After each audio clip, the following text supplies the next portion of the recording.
Good to go. Great, thank you. Well, welcome everyone to the November 24th regular board meeting of Everett Public Schools Board of Directors. Will you please join me in the Pledge of Allegiance? Pledge allegiance Pledge allegiance to the flag Flag of the United States of America, and to the and republic for which it stands, stands, one nation, under God, indivisible, with liberty and justice for all. Okay, thank you. And tonight, Director Berg is going to give us our land acknowledgement. Yes, thank you. We respectfully acknowledge that we are on the traditional lands of the Coastal Salish, Snohomish, Tulalip, and Tulalip peoples. We express our deepest respect and gratitude to the ancestors of this land on whose shoulders we stand. In Everett Public Schools, we strive to create equitable outcomes and build a culture of inclusive belonging for all students, teachers, staff, and community. Thank you. And would the secretary please call the roll? President Mason, Present. Vice President Lassane, Present. Director Berg, Present. Director Mitchell, present. Director Nichols, not yet.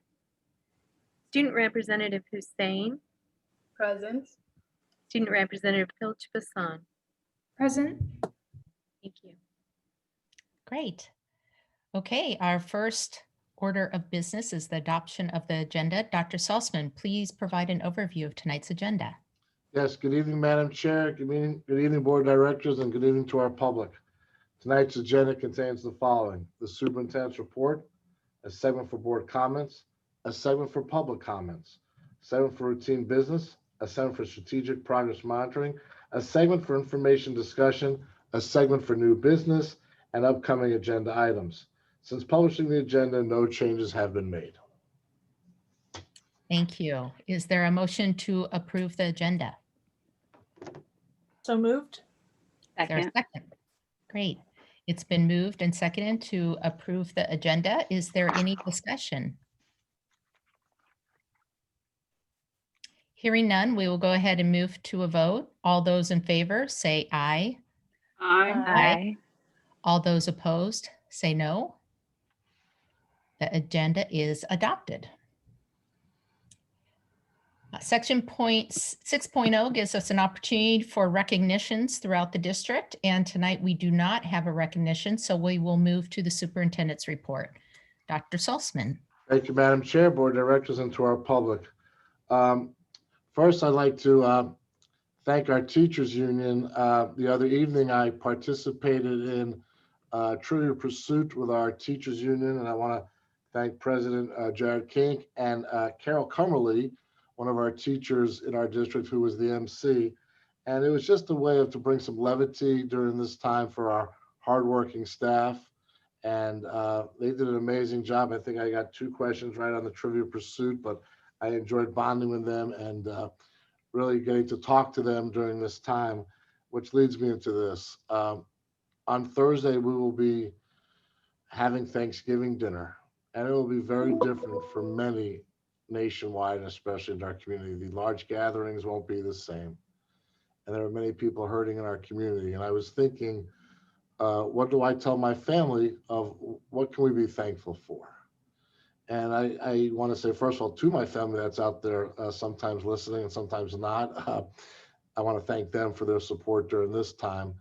But to our entire Everett community of educators and parents and community leaders, I want to personally thank you for your support during this time. And when it doesn't seem we have a lot to be thankful for, we have something to be most thankful for, which is this. Together, we united during the most challenging time in our nation, not only in public education, but in public health. And during that time, everybody really worked together. We didn't get many complaints or many things that we can't do. It was a lot of attitude of what we can do better, and how do we take on this virus that has really slowed us down as a town and as a nation. So when it seems like we don't have a lot to be thankful for, we do. And I encourage everybody to please continue to be safe out there. This is a big holiday coming up. Please follow the guidelines that our governor has told us. And again, I cannot thank you all enough for the great support that you have given every one of us. And to our students, we love you, we care about you, and we want you to be safe out there with your families. Many blessings to everybody. Thank you. Thank you. That will take us to board and student representative comments. Would anyone like to begin, including student representatives?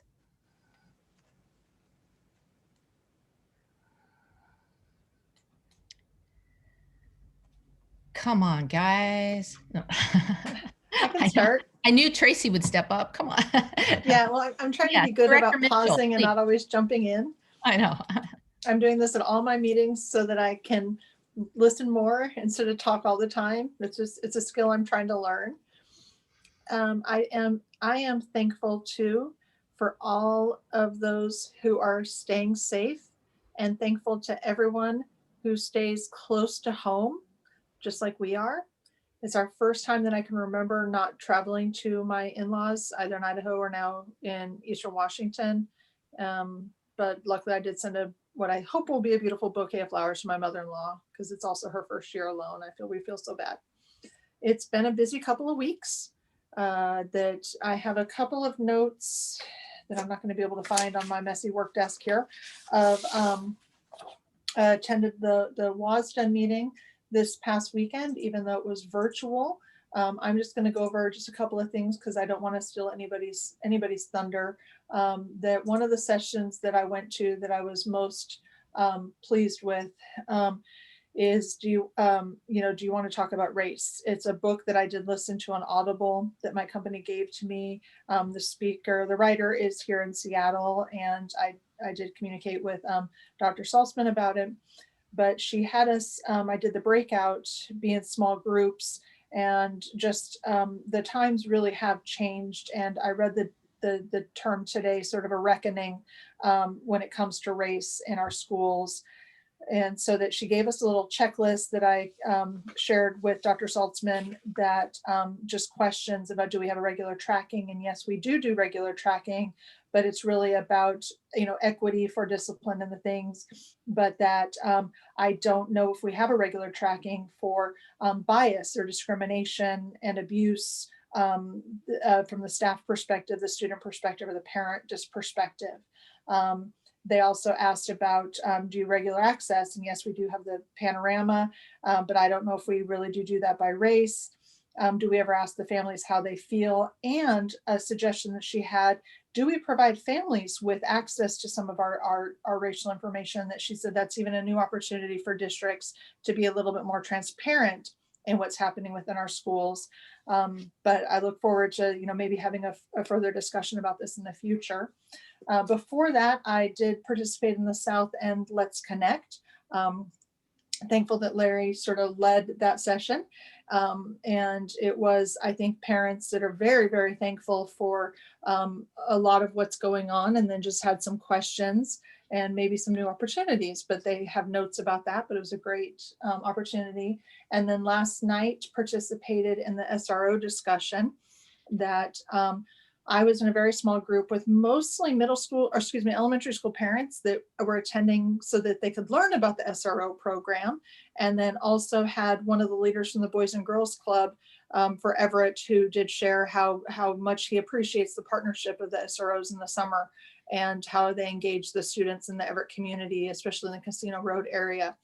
And then there was a teacher on from Everett who also did share some information that she helps run the Black Student Union, but just how interactions have changed and improved, and just asked a couple of questions. But we really did think it was nice to have community partners as well as elementary school parents, as well as a teacher on the call. All I did was introduce myself. I did not speak at either of the meetings because I was just there to listen. But I am, again, just very, very thankful and just trying to find the small blessings in the times that we have right now. So thank you so much. Thank you for sharing that. Other directors or student representatives?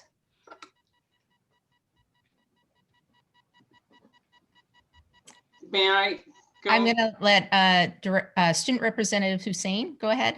Okay. And then Director Lassane, if you could follow. All right, thank you. So this week, Everett High School was able to participate in our annual food drive. And at Everett High, it is a very, very, very big deal. So we have class competitions, everyone's outside, students come in at 5 a.m. in the morning to make sure that everything is prepared the day before kind of class competitions. And this year, of course, we weren't able to do that. So with 5 students, we were able to collect cans outside of Everett at the gym. And we did not expect barely anyone to come, to be honest, but the community provided. The event really did showcase the Everett community. And at Everett High, we say we take care of our own, and this really did show that. Also, if you look, we were able to raise $1,000, which we are going to donate, and 3 tons or 3,000 pounds worth of food that we're also going to donate to families. And especially at this time, if you look outside the food bank and Salvation Army, there are huge lines of families just waiting to have a simple Thanksgiving meal. And Everett High is proud to at least give some of those families a meal to eat on Thanksgiving. And also, about like 2 hours ago, I was speaking to Mr. Saltzman, and at this time, we really wanted to talk about student wellness. And with ASB, we were able to conduct a survey on our Instagram that basically is providing feedback. And we did have a lot of students, like on a scale of 1 through 10 on wellness. It was more on the lower side. We, of course, ASB, that's our job. So we are working to increase student wellness at Everett High, and I'll update you guys on what happens then. Thank you. I was able to get by the Everett food drive as well. And I remember it fondly from when my boys were at Everett High. It's a big deal. And there was a lot of food donated this year, which was really great to see. So thank you for your efforts in that. Director Lassane? Yes, I'd like to first apologize. I was on my district laptop, so it isn't making that background noise, but then it started to update, so it went dead. So now I'm on my computer, and I apologize for the background noise in advance. But I had the opportunity this past week, I guess, to attend the IR at Monroe. Monroe has really been doing wonderful work there, and I was very, very impressed with their IR and how their team together will work on the new steps forward for school improvement. And I really would like to thank Heather for the work that she's doing there.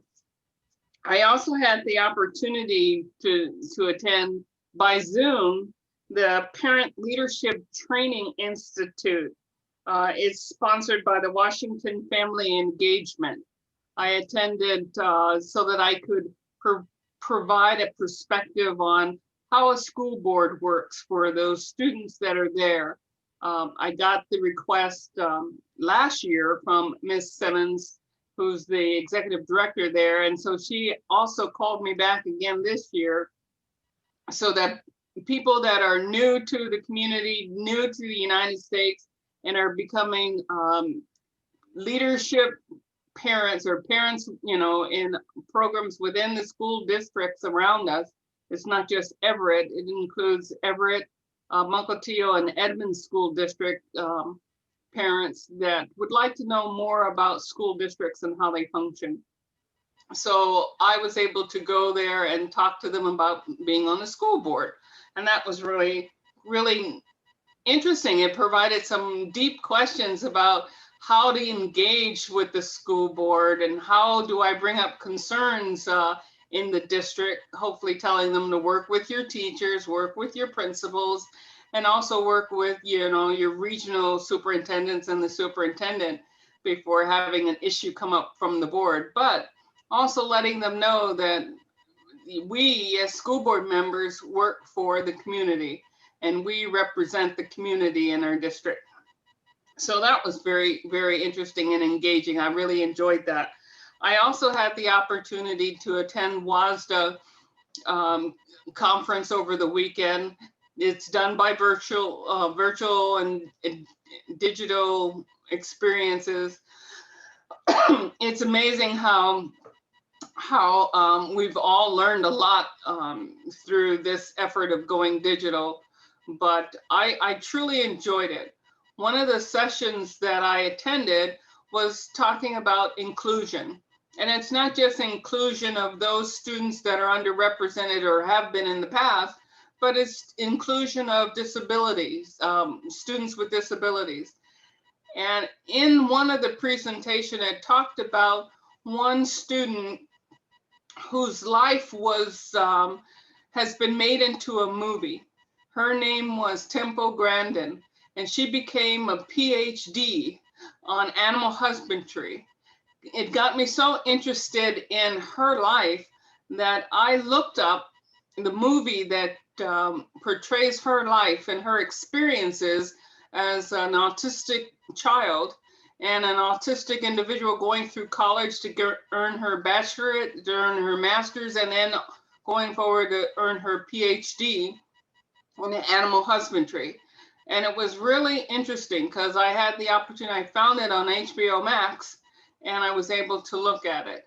And then that led me to some of her discussions and her talks about how we should include more autistic children and some of the I guess you would say, the stereotypes that they fall in when trying to get the basic educations within their school district. So that was very, very informative, and I was very appreciative of that. I also attended the Let's Connect on SROs, and I sat into one breakout session, which had one parent, one prior district staff member, and two district staff members. And it was rather interesting and very informative. And I was very appreciative of the fact that parents came and expressed their concerns and their understanding of SROs and their concerns just in general. So I was very, very happy to sit in on that discussion. So thank you. Thank you. I'll Director share. Burke. Yes. So hi, everyone. And I am very thankful for just everyone tonight, even more so after a really busy 2 weeks. So I'll just kind of start at the beginning. Fabulous IR at Heatherwood. Love that school, miss that school. My kiddo is not there anymore. I don't know how she keeps getting older every year. But it was great to see some familiar faces and great to see some of the new staff that they have at Heatherwood. I was able also, like my fellow directors, to attend the Let's Connect South region, as well as the SRO Let's Connect. I didn't stay silent on those because I'm still a parent and I still had a little bit to say, but it was really great to listen to some of the community input. The two takeaways I got from both of them is just the overwhelming attendance. So I think my number, the notes I took, we had like 43 people on that Let's Connect South region, and we had 93 people on our SRO one. So I'm excited, not just for the information I learned in the small group, but just to see the accumulation of thoughts that's going to come out of that, because it sounds like we probably got some great feedback from across the community. I also attended the WASDA conference, and it's just always the highlight. They did a fantastic job in this new virtual format, starting off with kind of thinking big, thinking differently, reimagining education. I went straight from that amazing general session that was really, it was filled with music and lightness, into a 3-hour discussion on deciphering school district budgets. and I'm not sure how Jeff does it. But after my 86-page manual that was sent to me on how to do it, and actually I can now create one, it feels like, and understand one, I just have so much respect for the folks in our business office because it's amazing. And I think I can hopefully read the budgets a little better now.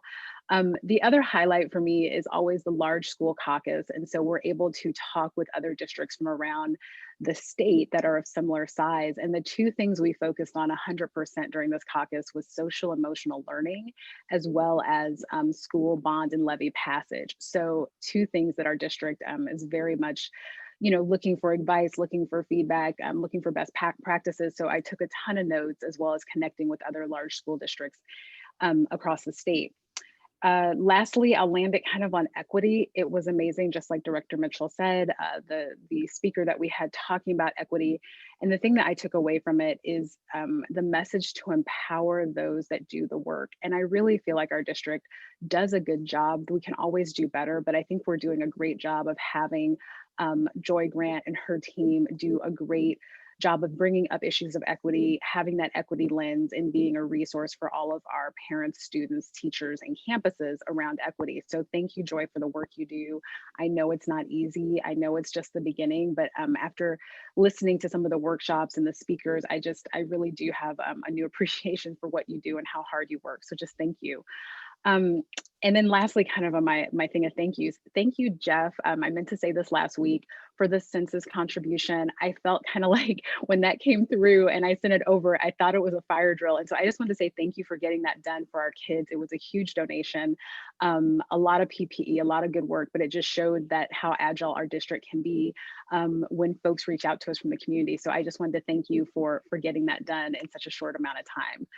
And with that, I'll close, and I hope everyone has a great Thanksgiving.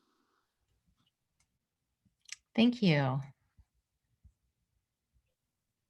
Go ahead, Student Representative Pilch-Bassan. Hi, yeah, so I'll be pretty quick. I really only have one main thing to talk about, and that's we had our first sort of student organized, or not student organized, but student filled social emotional learning meeting last week. I believe it was Thursday. So that was really valuable conversations with students from all around the district, and we had a really like diverse group with a lot of different, or not different opinions, but a lot of really valuable opinions, I would say. So the conversation was, it was a little bit different from our traditional, the way we think about social emotional learning in just the context of support groups for students, because it kind of strayed into more of a discussion about our greater levels of comfort with different groups of students in schools and like what we can do to support those students differently. So some equity things were brought up in that meeting, but I thought that was really valuable. And again, I think that those are the kinds of conversations that should be happening in any place where they come up. So that's not something that we should ever be sort of shying away from just because it might not seem like what the original intent of the meeting was. So I found that really, really valuable. And then we will be doing further meetings with those. So not a lot of like decisions came out of that meeting, but I thought it was a really, really good and valuable start of that like flow of conversation. And the other thing I want to say is just like in the theme of giving thanks. This is my first year as a student representative, and I wasn't really sure what I would be getting myself into or what the position would be like, but I've learned so much from these meetings just in a couple months. And I'm really excited for the day when I finally get to meet most of you in person. So just want to thank you guys for this opportunity. Thank you. We're thankful to have you joining us here. And we're looking forward to more in-person stuff too. Director Nichols, did you have anything this evening? Just briefly, I think everybody hit the high points on the WASDA conference. Really, the standout was Ojima's sessions. She's a phenomenal speaker.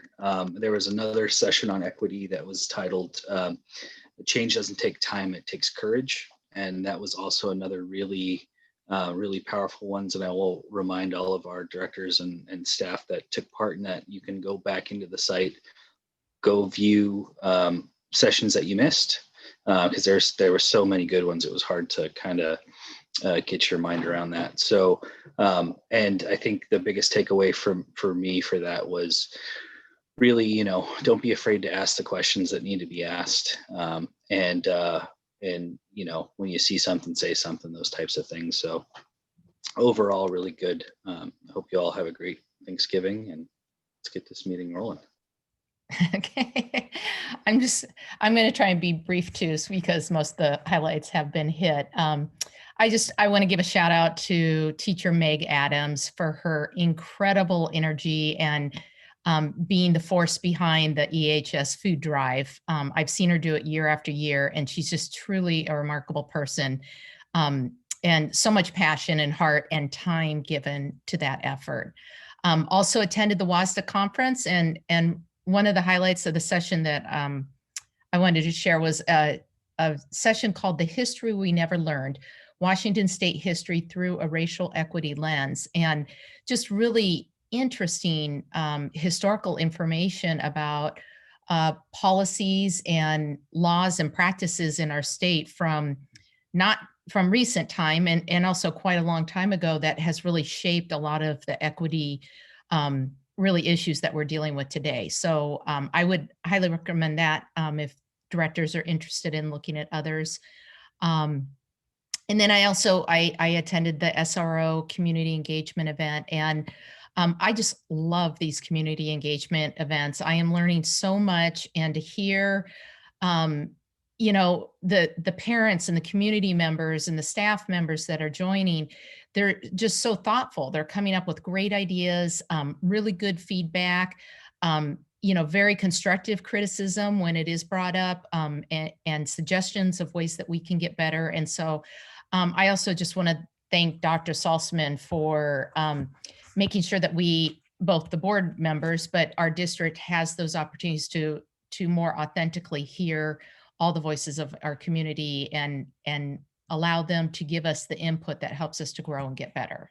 So with that, I want to say also happy Thanksgiving to everyone, but I'm going to say that at the end anyhow. So let's move forward. Okay, next we have moving on to public comments. Do we have any public comments this evening?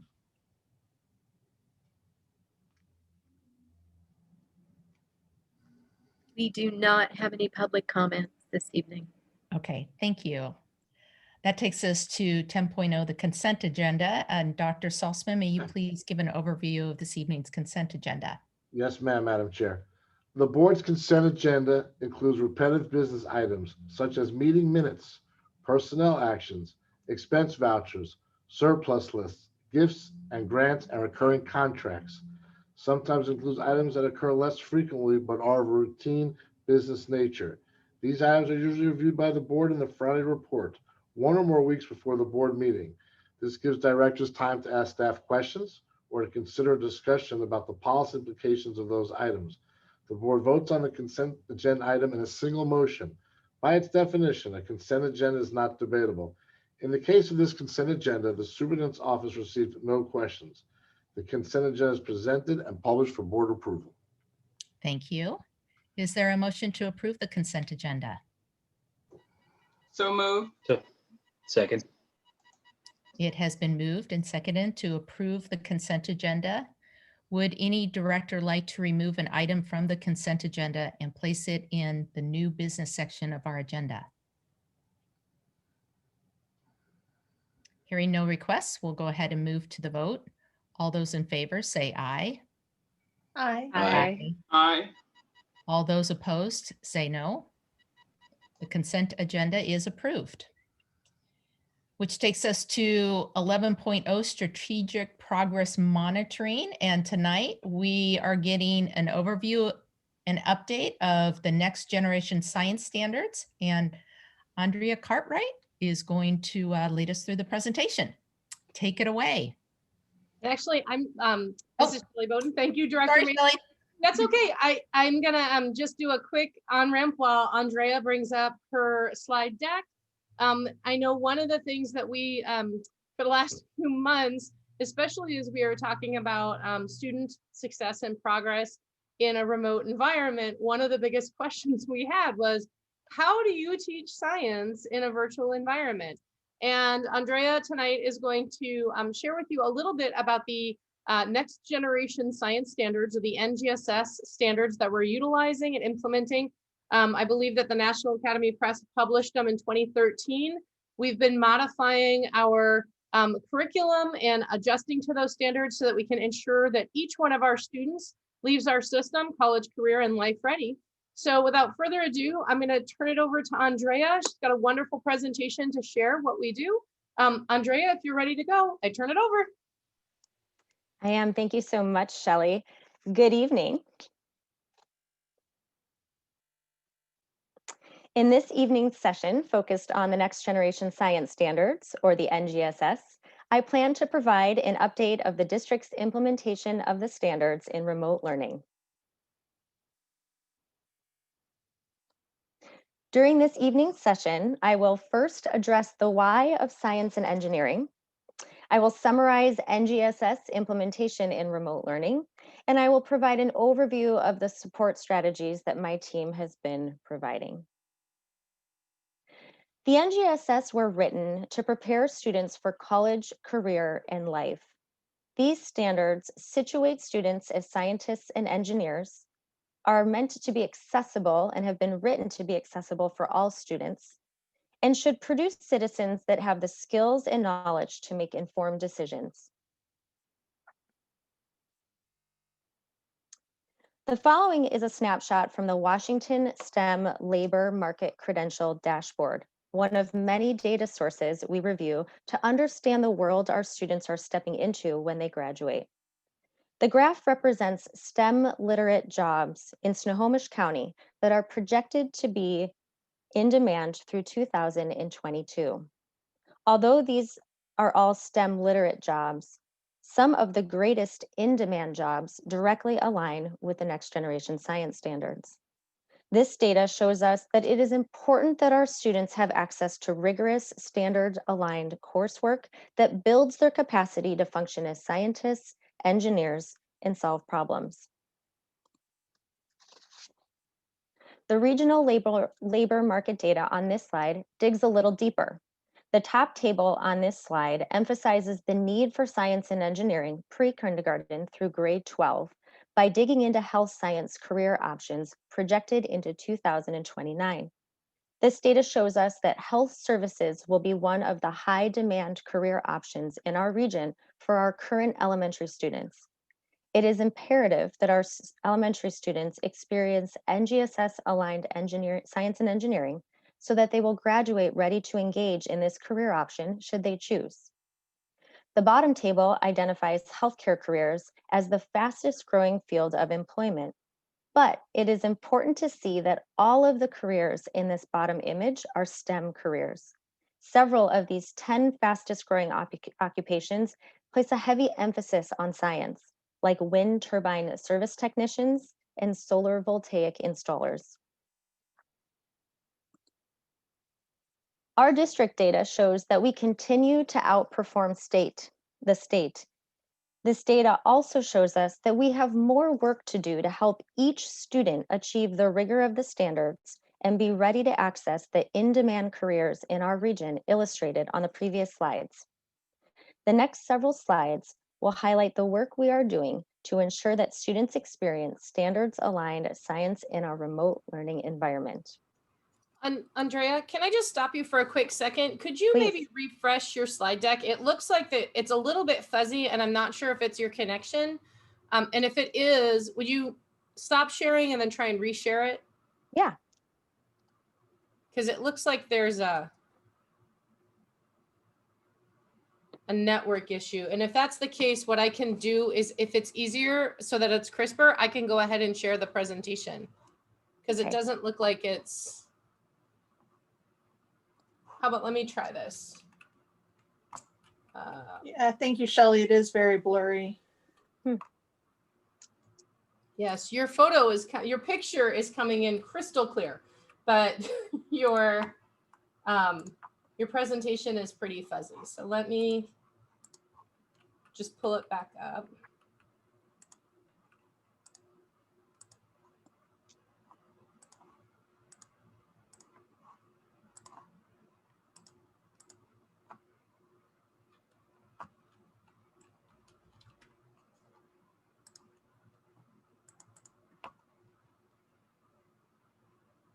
And we'll see if this is any better.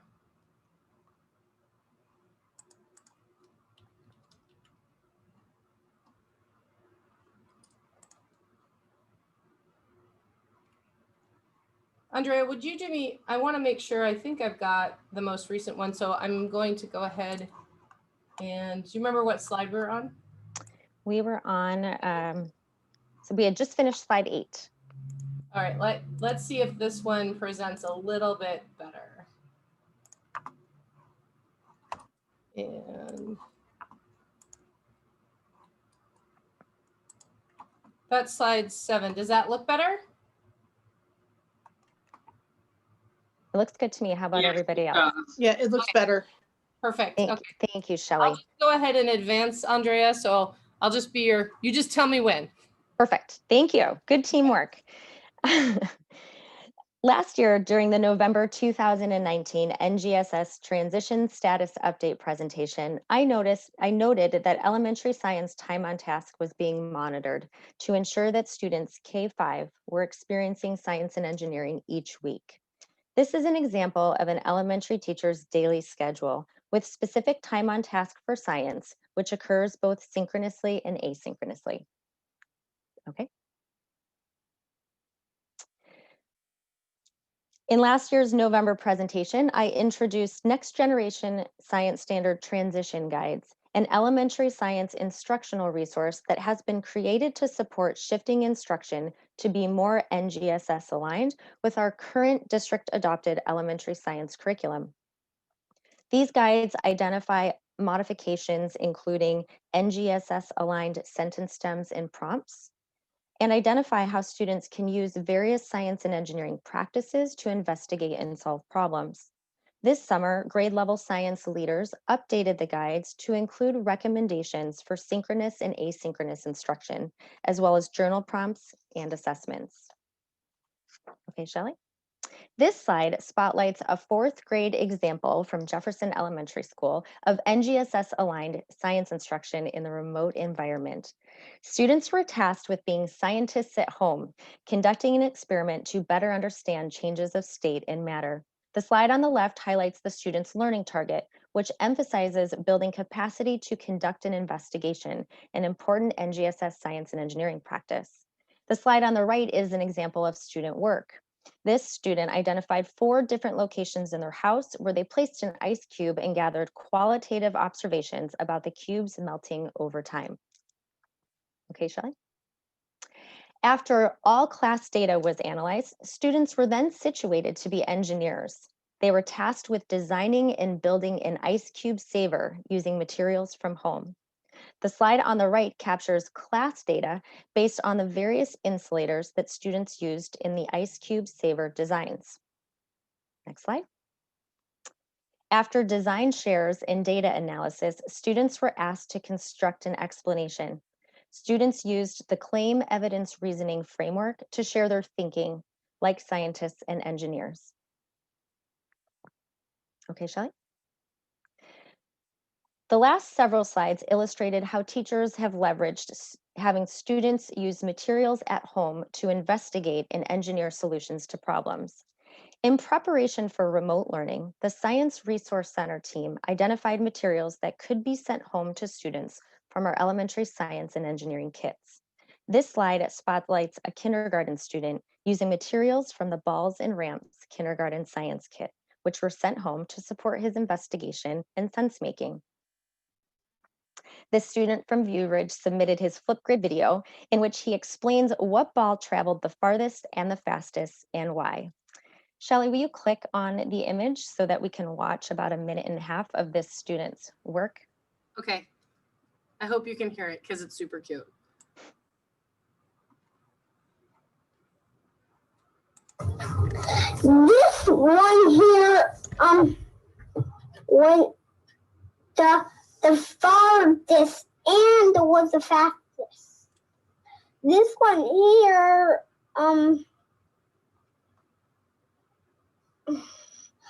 was fast, but this didn't quite make it. It was in the middle of it, I think, or not. Well, what's special about this one? This one went fast and I went the farthest. Because it's the Heaviest. where did we build our ramp? Perfect, Shelley. Thank you. We did. Thank you. Last year, I shared that professional development and support was being provided to schools and teacher teams to increase discourse in writing across disciplines. I identified that most school teachers utilize race as a strategy for organizing an explanation, which is highly recognized in the ELA field. In science, claim, evidence, reasoning is the framework for organizing an explanation for a phenomenon.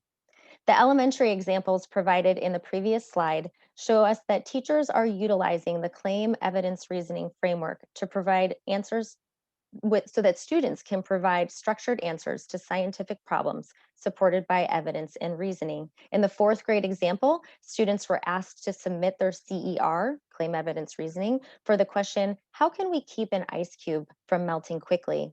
And in this kindergarten example on the previous slide, we heard a student making claims about which ball traveled the farthest and fastest and state a reason for why that was observed. Next slide. Secondary science teachers are also working hard to provide their students standard-aligned, engaging lessons. This slide spotlights our 6th grade science team at Heatherwood Middle School, who make videos regularly for students to use as a means for observing phenomenon. They use equipment from science classrooms and take students out into the field. As students watch these videos, they are asked to pose questions, gather observational data, and provide explanations for what they are witnessing in these video experiences. Next slide. This slide provides an example from an 8th grade science classroom at Eisenhower Middle School. During synchronous instruction, the teacher exposed students to the phenomena of sinking and floating by placing several items in a large bin of water. As you can see in the image on the left, some items sank and others floated. The students were then asked to draw particle models for each item to illustrate what causes the sinking and floating. In both these middle school examples on this slide and the previous, we see teachers exposing their students to scientific phenomena in real time so that students can have common experiences for sense making and to support discussions. This slide shares a high school NGSS aligned chemistry task. Students watch a video of flame test demonstrations and then use their observational data to make predictions. This task engages students in all 3 dimensions of the next generation science standards by asking students to gather data, analyze the data for patterns, and then construct an explanation using the claim, evidence, reasoning framework. This lesson provides evidence of the consistent use of instructional strategies and frameworks, kindergarten through 12th grade in our system. We saw an example of a 4th grade CER, a kinder student engaged in an explanation, and see it here again in high school. It's also important to note that this lesson captures cross-district collaboration amongst high school chemistry teachers. The lessons were snipped from an Everett High School chemistry teacher's Canvas course, but the video referenced in the lesson was created by a Cascade High School chemistry teacher. This summer, as we prepare to support remote teaching and learning experiences, the Central Office Science team, in collaboration with secondary science teachers, searched for digital tools that would support NGSS-aligned learning. Explore Learning Gizmos does this. This new digital tool is being used in science classes grade 6 through grade 12. It engages students in interactive simulations where they manipulate variables and gather data over time. In the gizmo displayed on this slide, students make changes to an ocean ecosystem to better understand biodiversity and ecosystem resilience. Next slide. As the simulation runs in response to the variable a student has changed, data is collected and graphed. This graph illustrates the ecosystem's response to increased storm severity over 10 years. Next slide. This graph from the same simulation illustrates the ecosystem's response to increased ocean temperature.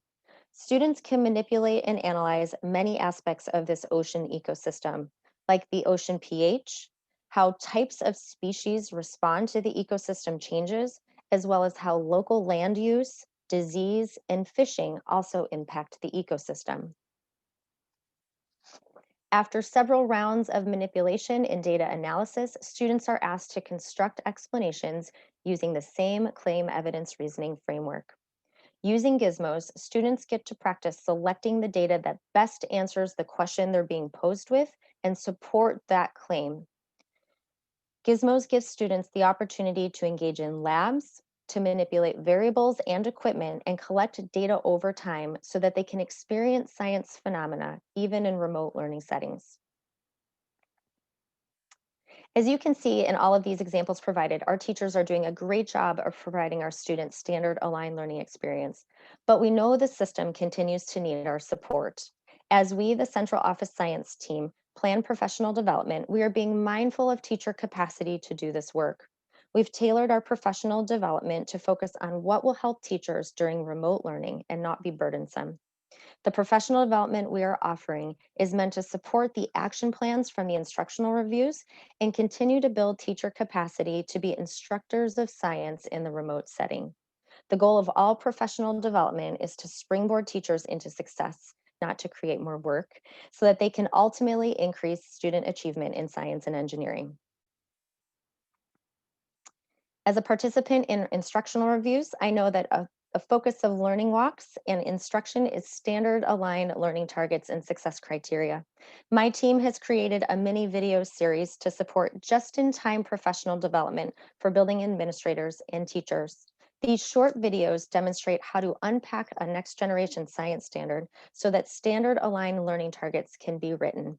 The last video in the series teaches how to write scaffolded success criteria to ensure learning targets are reached. In support of deeper learning, teachers had the opportunity to learn how to write NGSS aligned prompts during the October 16th Learning Improvement Day. We know that when we ask higher order questions, we shift the cognitive load to students. To support this work, teachers learned how to use a tool that contains prompts for investigating phenomena and solving problems. Like writing NGSS aligned learning targets and success criteria, a video series will be created to provide just-in-time professional development to learn how to ask questions that support deeper understanding. The central office science team continues to support teacher teams and schools with the use of district adopted curriculum and instructional resources in the remote setting. During professional learning opportunities, teachers engage in the modeling of best practice in the remote setting and are provided collaboration time so that they can refine their use of the instructional resources posted in the science portal in Canvas. In summary, science and engineering instruction is essential for each of our students pre-kindergarten through grade 12 to ensure that each of our students can access any post-secondary credential. The goal is to provide students rich experiences so that students are prepared for the STEM careers that are available now and will continue to be based on regional labor market analysis and forecasts. As you can see in the examples provided, teachers and students are engaged in NGSS aligned learning experiences using district adopted curriculum and instructional resources during remote instruction. The central office team continues to provide teachers and building administrators support to ensure that each of our students has access to standards aligned science and engineering instruction. Thank you so much for the time that you have given me to highlight the great science and engineering work in our schools. Are there any questions? Thank you for a really in-depth overview. I love the examples that you provided. That just helps to really show the application of what's happening right now. My question would be sort of around what are our challenges with providing, I mean, you've given some great examples of how it's really working well. I know just because science is a bit hands-on, are we able to use the science kits throughout the district, or are we a little limited right now? So teachers have their science kits and the kits that come with live organisms. Teachers also have live organisms to use in the classroom via Zoom with their students. And so teachers have engaged in a variety of strategies to leverage the material that are in their kits. For each of the science kits that we have, when possible, the Science Resource Center team has identified material from the kits that can go home to students to investigate and manipulate in a hands-on environment. Other ways that teachers are approaching this idea of hands-on science experiences is bringing materials to the Zoom and having students coach and guide the teacher in how to manipulate those resources to see what happens when those materials aren't available at home or safe to send home. And just as a reminder, we did not send the critters home. No, we did not. We made that decision early. One of the easiest decisions as a team we made. Do not send the critters home.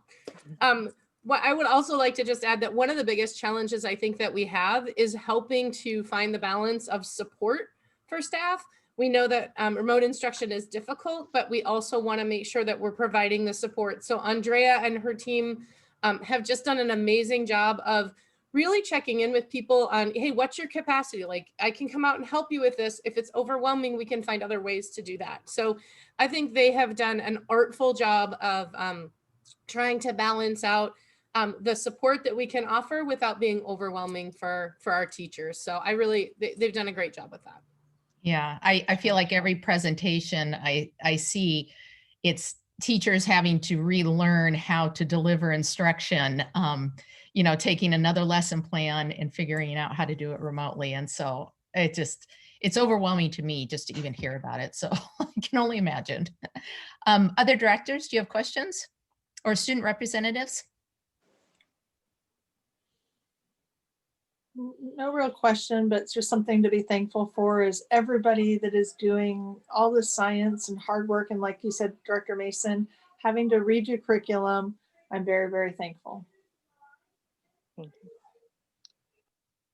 And I just wanted to comment because being one of those parents that took home a science kit, it's just, I'm thankful for no critters. But I will say it worked out really well. So just kudos, the picking up of the kit was great. The engagement with the kit, and just so I'm sure I'm the only parent out here who this happened to, but our science experiment died, right? Like but that wasn't the point. The point is the learning. And I think I was really happy with the way the teacher really walked them through that learning process, right? It wasn't about it was a plant in this case, not anything alive, but it wasn't about, did it grow big and this and that, and it wasn't a big competition, but it was about the process and the learning, and that was really emphasized, and being able to watch that real time in my house, I just was like really proud as both a parent and a board member to see our teachers engage with the students in these unconventional ways. So that said, just one question on the materials, just about, equity and assumptions that we're making with these materials. So we're ensuring that, we're not making any assumptions about, oh yeah, they must have golf balls at home, and oh yeah, they must have 20 paper clips. So everything is self-contained in these kits for what our kiddos need. Yes, when material is being sent home, it is self-contained. When teachers are thinking outside of the box, like the changes of state example that we saw in 4th grade, it's about coaching the students how to leverage simplistic material that they have at home. Ice cubes, paper, tinfoil, if it's there. What is it that you have at home that you could design something out of that we can utilize to investigate the science behind what's going on here? That's awesome. And then my last little point is, I know I've talked with community members who have done some pretty innovative things about getting kiddos, especially from our high poverty schools, like art kits and things like that. I don't know if there's any synergy with science, but it's just something to think about. I always think about these kits because there's kind of an artistic creativity side to it. And I don't know if there's, if there ever could be that synergy between like an elementary science teacher and an art docent that's getting kids, these physical manipulatives to keep them busy through the seasons, et cetera. And could there be kind of that little bit of learning also in there? So, but thank you so much for doing this work, because it's great. Thank you.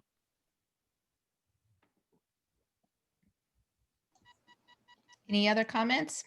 I would also like to make a comment, if I may. I would really like to thank Andrea for all the hard work and coordinating this effort with all the science teachers. It's a lot to be done, and I appreciate that. And I think I'm frozen. Can you hear me? We can hear you. Okay, great. One of the concerns that I do have, I was at North Middle School and I saw how they were preparing kits for kids to pick up, you know, during one of the tours, I think it was. And then I have seen them at the elementary schools preparing the kits and laying them out, and they have a separate day in which parents come in and pick up their kits for their students. What are we doing for high school students who may have labs work in their science classes, their chem classes, or any of the other classes? How are we allowing for those types of science projects to take place? So like elementary and middle school, high schools have scheduled material and equipment pickup, depending on the high school, on a regular basis. When it's safe and possible, materials are going home to students. In the case of chemistry, we've had to really think outside the box, and we're thankful for Explore Learning Gizmos as a way to engage students in online simulations where they're not obviously manipulating the chemicals in real time, but are doing work digitally and seeing results that are similar to what they would be measuring in the classroom with probes and devices. So that was the purpose of getting a tool like Gizmos, is to supplement when we can't safely do the hands-on work at home. What can we use instead to still really situate our students as the investigators and the scientists and the data analyzers so that they can make sense of the science in front of them?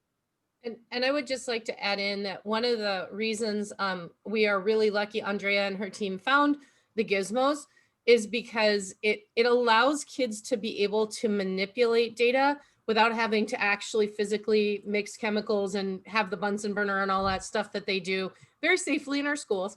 But it's an opportunity for kids to be able to manipulate data in a different way. And so while I would probably say it's not necessarily as, you know, engaging as being in real life, it's actually broadening opportunities for kids. And actually it's very similar to what college and university courses are doing for their lab classes in science as well. So it's really thinking outside of the box. We're really fortunate that Andrea and our team found Gizmos to help really solidify up some of those opportunities for labs in high school science, as well as elementary and middle.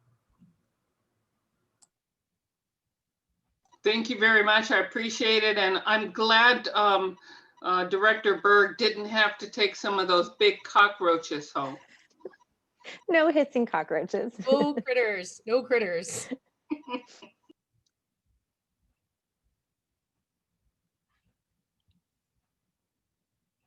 Okay, I'm not hearing any other comments or questions, so I think we'll go ahead and move forward. Thank you very much for a great presentation. And Director Berg, I just want to also remind you that there's a lot of learning and failure, and we need to model that. And that is a part of the learning process, absolutely. So, okay, so we are going to move on to information and discussion. And tonight we have a couple of presentations. We're going to do one and then take a quick break so everyone can maybe get a quick bite to eat in.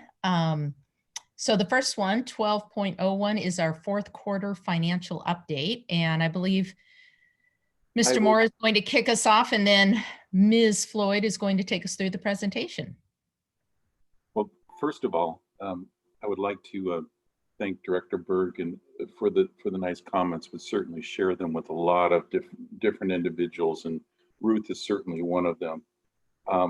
Tonight, I think we call it a triple header, and after Andrea's just stellar presentation, a fun presentation, I think we have challenging times, but the story really connects between these three presentations. The first presentation, of course, is our quarterly routine. Here's how the books end. But I think you're going to see within that the positive fiscal outcomes of pushing the fund balance up. I just want to remind you, we saved over $4.5 million last year to accomplish that through, through not only, as I think I would say, intentional saving efforts, but also unrealized costs. And that means you don't spend the money that you're being allocated. It changes when we get into the fall. And our second presentation is really going to talk about it's the future. There are so many variables ahead that what we need to do is make sure we have a solid baseline going forward and understanding of how our fiscal dynamics has changed in the past year. And when we get to the point of looking forward, it's going to clearly connect with the third presentation. And that really has to do with the legislative request for this year. What is our emphasis this year? And so I think you'll see a little bit of overlap, and but the continuity really keep those three triple header presentations in mind going forward. And Ruth, are you able to share screen? I guess I should have done like Shelley. I'm trying to get the starting ramp going. If you're going to share screen, Ruth. Yes. Can everybody hear me? And can you see the screen? All right. Good evening, everyone. The fourth quarter financial report is similar to other, not sure why my screen isn't going, but the fourth quarter financial report is similar to previous quarterly reports, but has a few additional slides to summarize year-end status.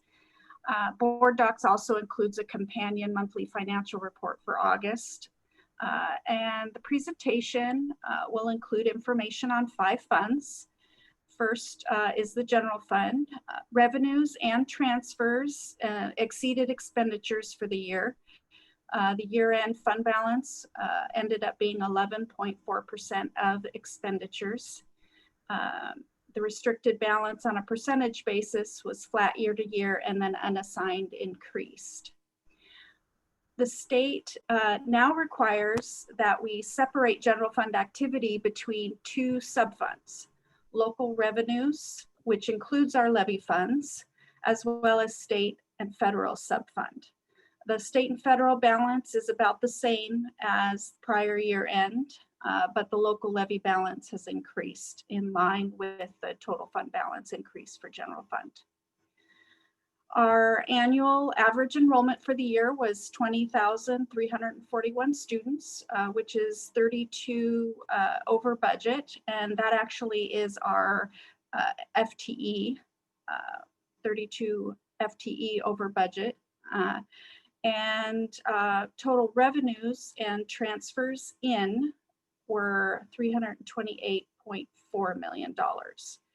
The county allowed taxpayers to delay April payments, and so more funds came in later in the fiscal year, which was one of the reasons why revenues were higher in the fourth quarter than we had expected or projected originally. Other reasons were that apportionment came in higher due to OSPI's April through June enrollment projections. As you know, without students in school, the state projected our enrollment for last year, April through June. And we also had some higher local revenues as well, including tuition and fees, donations, as well as insurance recoveries. Expenditures were ended at $324.4 million within board authorized appropriations. And factors contributing to the lower expenditures included cost savings measures put in place last spring and summer that actually Jeff will discuss in more detail later during the fiscal outlook presentation, but there's a list here of those that contributed to our lower expenditures and some of the savings that we realized during the summer of last year, or this past year. Overall, ending fund balance ended about 1% higher than prior estimates. The fund balance is made up of restrictions, commitments, assignments, as well as unassigned fund balance. And as I mentioned earlier, assignments ended up being about flat because higher school and department restrictions, they carried over more, but it was offset by lower transportation carryover. And then a higher unassigned fund balance helps to offset some of the significant 2021 negative factors such as lower enrollment and regionalization phase down. And again, Jeff will discuss more about that in the fiscal outlook presentation after the break. For other funds, capital projects fund expenditures were lower than budget. You can see that in the table there. The larger projects didn't need the level of contingency dollars that had been budgeted last year for things like change orders or for accelerated timelines. It's normal to budget over what you think we'll need on the expenditure side. And also some of the property purchases that we were hoping to execute didn't come through. Capital fund projects fund ending fund balance was at 46.4 million, lower than the prior year. And then debt service fund, we have the revenues and expenditures were within budget, and ending fund balance did decrease slightly year over year, but is in line with bond repayment schedules. ASB Fund revenues and expenditures are under budget, more so than in prior years due to COVID-19 effects on student activities. And the ending fund balance of 1.3 million is higher than budgeted and slightly higher than prior year end. You can see it took a dip there between July and August, and that reflects the refunds for canceled activities that had been paid in advance. And Transportation Vehicle Fund, last but not least, we have had $316,000 at the end of August, and that is, although we didn't purchase any buses last year, that balance gives us enough to purchase 4 new buses this coming fiscal year. I went pretty quick, but I'm happy to go back to any slide and answer any questions that maybe caught your eye during the presentation. I know this was a very difficult year as far as with the COVID, and I appreciate all the work that you've done in managing to let us see how COVID has really changed our budget and how we project things. And transportation, I know, is a big concern, truly big concern. But when we look at, if you could go back in the right category and you look at how we fared as far as our furloughs that took place back in the beginning of the year, prior to school starts, and you look at some of the changes that, where is that reflected? Where can you go back and say, this is reflected in this category, this is how we fared in this particular category? How could we answer that question for our community so that they know, and our staff, so that they know the outcome of those actions taken? Director Lassane, if I could step in for a moment. I think that is the intent of the story element of the next presentation. And Okay. I'm wondering if as we go through there, if I can provide greater clarity moving forward, that might be the story that we need to either adjust or enhance as we talk to our community. Okay, I appreciate that, because you see that our fund balance is so great, and you see the numbers, and you kind of, our community is looking at, well, we took certain actions and yet we have such a high fund balance. And so the question is, when you start looking, and it's so greatly above our 5%, Yeah, does Pam? it reflect the action that we may have had to take? Yeah, I went to a program at WASDA about levies and bonds with Piper, whatever their new name is, and D.A. Davidson.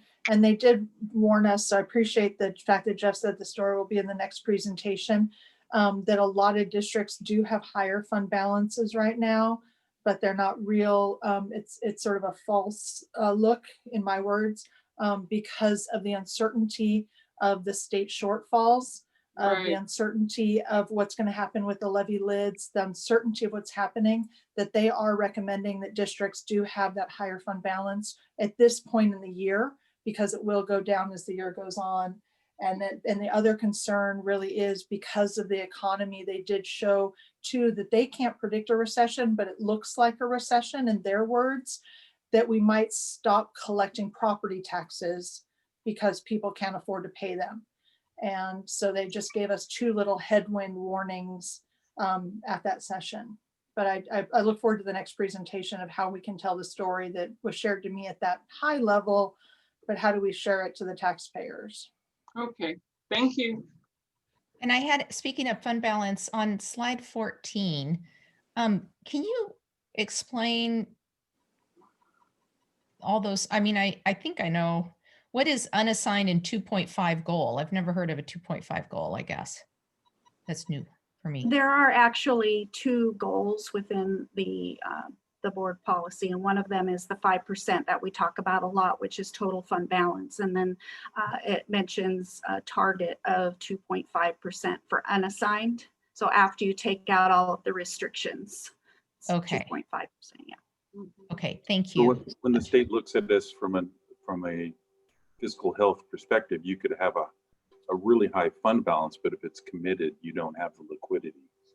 And so we do have both of those governors there. And as you can see, we have a high liquidity. It means that we're able, of course, to be flexible for the unforeseen conditions that we face. Yeah. Right. And then I also had a question on the FTE that we're over by 32, and I guess I need more explanation, because we were down quite a bit of headcount on October 1st. So we were, and that is a result of transitional kindergarten. We didn't hadn't budgeted transitional kindergarten into our original enrollment last year. And so it brought up, because it was, in the second semester, it ended up bringing up our annual average FTE, but didn't help our head count for October 1st. And then that last bullet there, it says April through June enrollment reflects OSPI projections. Why are we using OSPI projections versus our enrollment projections? Because in the spring, when COVID hit, the state told us that they gave us the ability to maintain our apportionment for the remainder of the year. And so they said that we didn't need to report our enrollment for April through June, that they would project it based on prior months, looking back at the prior year and projecting forward prior months. April through June. So that ended up giving us a little bit of a bump than we actually had anticipated in our own projections of what enrollment would have been. Great, thank you very much for explaining that. And then I have one more question, and this might be a Shelley question. What adoptions did we defer last year? And was that COVID related, or was it non-COVID related? And then we brought in math early this year, correct? Correct. We deferred the high school chemistry, and Andrea might help me with this one. High school chemistry was deferred, and we also deferred, I believe, K-8 visual arts, I think, was deferred an additional year. We can give you more information on that piece, but with math, we moved math up because we had challenges with the digital platform ending with the Pearson that we had. So we moved the K-5 math adoption up 1 year so that we were better able to serve our students with Common Core aligned content that actually has some digital components with it as well. Yeah. Did we also purchase any science? Or no, we did not. This year we did not do a science adoption. We did make purchases of some, like the gizmos that Andrea was talking about, or she referred to in the presentation. We made that purchase at the beginning of this year so that we would be able to facilitate the instruction of those advanced science classes in a digital environment. Great. Thank you. Yeah. And then I just had a quick question about the ASB fund balance. Does that just get rolled over, or what happens with that? Yes, ASB, as with all the funds, ASB fund balance rolls over, and with ASB, it rolls over within each school's portion. So Jackson, it rolls over for Jackson, and Everett's same. Yeah. Perfect. Thanks.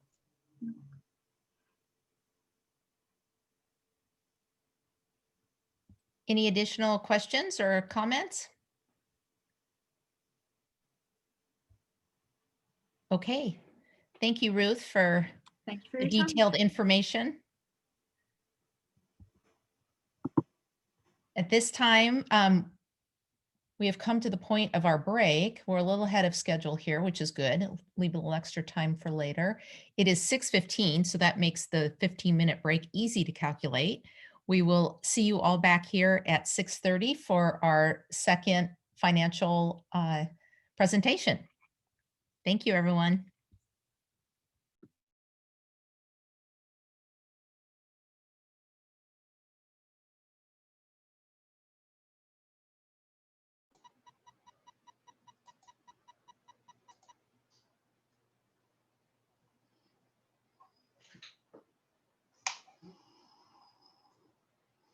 Let me see if I can't.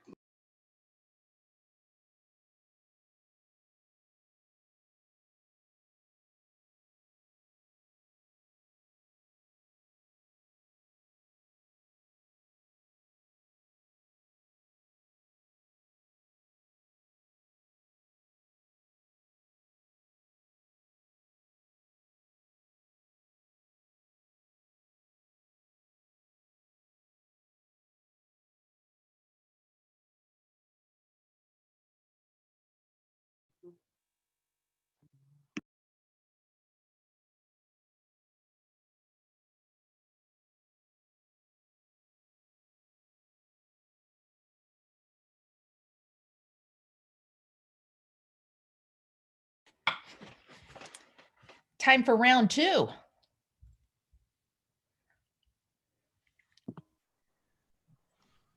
Thanks for coming back. Yeah, I had dinner. I thought you were talking to me. Talking to everyone. Thanks for coming back. Yeah. Easy to get lured away by a good dinner or going home. Can't miss more budgeting excitement, though.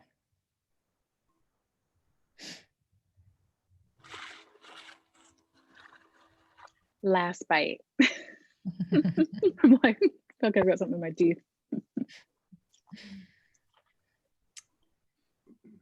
Okay, I'm showing 6:30 here. Let me count directors here. See Director Berg, there's Andrew. Mina's back, Tara's back. There's Tracy. I had to go to the second page.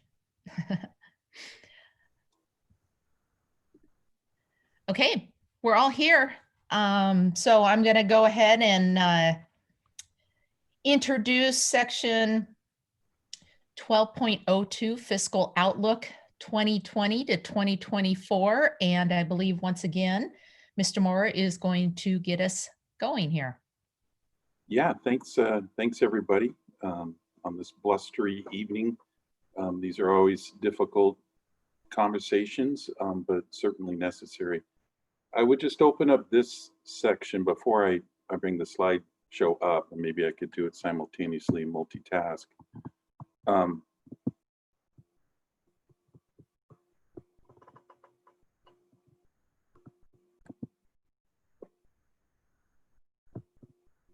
If you can tell me if you can see that, I need to get it up and do the slideshow. Except we don't want the slideshow there. Sorry, everybody close their eyes for a second. It looks good. Yeah. Okay, okay. So, you know, as we talk amongst colleagues and we talk about our ability to forecast out our annual 4-year fiscal outlook has a lot of challenges when you go out past a couple of years.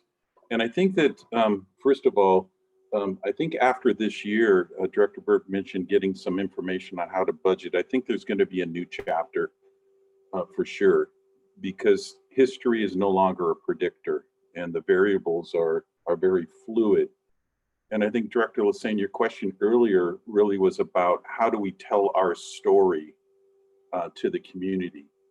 And part of the story is to talk about the walk we've been through for the last year and how our outlook has changed, because we started the year unique and to other districts in some way, and I'll go over that for a second. But as we walk through times, we're all beginning to experience the same challenges, and those challenges have to do with state funding. In fact, just as we began the meeting, This Week in Olympia, the TWIO came out, and it really sort of echoes this walk through time. And the reason why we're spending that time is it will set a baseline. I'm going to talk at the end about some really outcomes that can come that can improve this fiscal outlook. But to begin with, we don't have enough information on this date to do a better projection. And I talked with Dr. Saltzman about maybe early in January being able to have a little bit more of a graph line going out and have more information available. So the set is, this is important. It is important to communicate to our community. And I know 2 of our board members weren't here in November of last year. And I think the story is intended to just to set a base and then provide an opportunity for questions. So that's the set. I think I more or less just told you there's different points in times when we've communicated to the community and as a board of directors and a leadership on how our circumstances have changed over time. And I'll just start with this particular slide. This is from 1 year ago today, or not today, within a week. And really at that point in time, McCleary had concluded, we talked about the volatility of projections in the past, our need each year to wait until the last moment of these major sessions when the legislature would conclude on June 30th and avert a crisis. And the crisis was necessary to get them to compromise. And so each of those years we tended to plan for what sort of budget cuts would occur if they don't fix the levy cliff, if they don't deal with the levy formula. And so at this point in time, it felt like even though going forward, we still have a structural deficit, which is in the bottom half of the slide. In reality, we had predictability, but the predictability wasn't great for Everett. When you look at the bottom half of the slide, we talked about districts and regionalization. And if you recall in brevity, when the state established the salary under McCleary, they gave everybody a baseline salary. And then there's districts in certain areas, as you can see by the green in the map down here at the bottom, that received more. Sometimes it's 6, 12, 18, and 24% more. There's a little region here, though, which includes 6 districts. It includes Everett, South Woodby, Mukilteo, and strangely Shoreline, and Mukilteo, Lake Stevens, Everett, Shoreline, South Woodby, and Snohomish. But at that point in time, what the law stated, as you know, is that the salary phases out. So what we pointed out last year in our fund balance is that, yes, we had maintained and pushed the fund balance up around 10%, but we needed it to go through this period of time in which we actually are going to get no funding for salary, but we have local commitments. So we knew that going into this, that we had a structural deficit, and the second structural deficit really had to do with kind of a companion problem. The levy formula did not create an environment to where we could keep pace with the kind of local dollars. In fact, they cut us too deep. And so while going in through this period of time where our resources from the state are flat, our levy is also much less. That in recent years, it increased 4 to 5%, and that kept up with what the state wasn't funding. And now we're capped with a lower levy. So the takeaway from this meeting really was, and we said, well, what could help us? And what are some of the unfavorable factors? And ironically, most everything that was favorable didn't happen, and most everything that was unfavorable did. And even if you say, talk about acceleration timing for increased severity of a recession, holy cow, unprecedented. State and federal funding, we're facing these enrollment and transportation funding shortfalls we'll talk about later. Federal mandates, this one, the focus is, and we'll talk about this, that we signed contracts in May, and now the enrollment's down, and those staff kind of become an unfunded mandate. And then unemployment costs that are unprecedented with our cooperative that we belong to. So we had a robust hiring plan. We were able to move quickly, more so than before. And it was really helpful because by switching from saucers to instructional reviews, we were able to pull, and we continue to be able to pull the information we need to put a budget together much quicker. We were able to find out how many retirements we had. We went into COVID, just if you remember, about that second week in March. So in March, here we are sitting in our board retreat, and that very same week is our first week of shutdown. That very same week is when the legislature comes out, and the legislature, who had bills on the floor that looked as though they were going to pass to help us in special education, to help us in a couple of other areas, stepped back on those and said, this COVID thing could cause a problem. And so the new resources didn't come to us. And they did a few more things. So this is we went through some time in February talking about our fund balance management plan. And we talked about kind of agreed level, knowing that what we're going to try to do is use fund balance over time. And so this, we would use $2.5 million for the 2021 year and another $2.5 million going into the future year. And that very same week, we began to see the results and the outcomes, and that this COVID thing wasn't just a spring break thing. This COVID thing was in for the long haul. So we flash forward to June 18th, and we're in the school board meeting, and we're talking about how the complexion changed. And I mentioned this earlier, the legislature didn't provide us the funding that it appeared to be common in both of their budgets. I think they left quite a bit out of that budget. They changed the transportation funding formula, so our carryover wouldn't carry forward. They recovered it, and that was part of our cushion against underfunded transportation. We saw our special ed costs go up. Anyway, this whole list, knowing the levy collections, we counted on, and some people counted 95% collection. We counted on 97% collection. The economy dropped the IPD, which is the measurement for salaries. And so all of this added up to what we had talked about to the board is our circumstances now accelerated. We're in June 2020, and the revenue forecast for June was an $8.2 billion shortfall.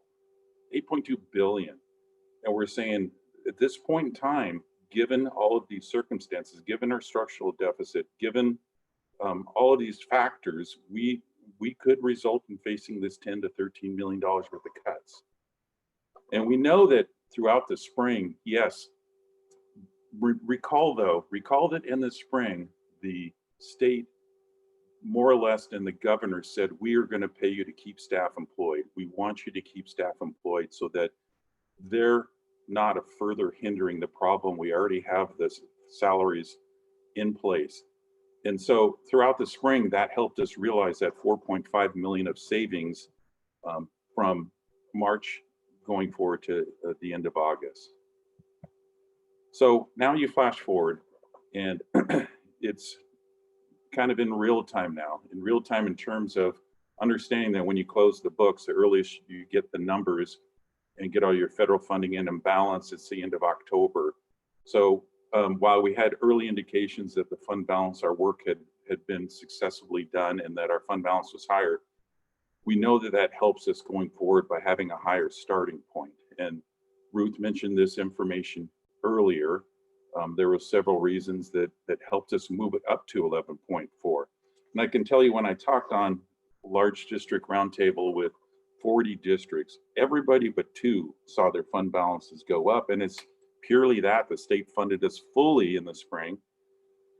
And most districts knew that when you saw that $8.2 billion number, you're not going to go out and spend money, because that means cuts to K-12. And we don't know where they are. We don't know how vulnerable we are. We had conversations talking about what is constitutionally allowable. Can they change the IPD? Could they just wipe out the IPD? And so that fiscal uncertainty is beginning to shake out. But when you walk through time, you understand that there's not a lot of clarity right now. There's a lot of questions and not enough answers. And we're going to continue to work with that.